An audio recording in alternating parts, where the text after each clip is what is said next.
Ya Rabbim, gecenin sahibi olan sana sığınıyorum ya Rabbim. Ben senin kulunum ya Rabbim. Beni sen yarattın ey yüce Rab. Sen benim Rabbimsin.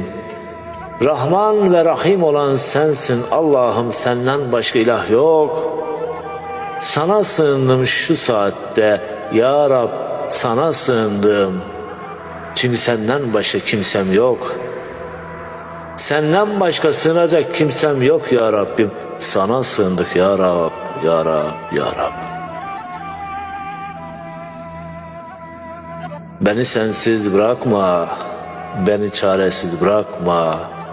İmtihanlarımı kolay eyle ya Rabbim. Sabrımın mükafatını cennetinde cemalini gören kullarına kat ya Rabbim. Beni her iki cihanda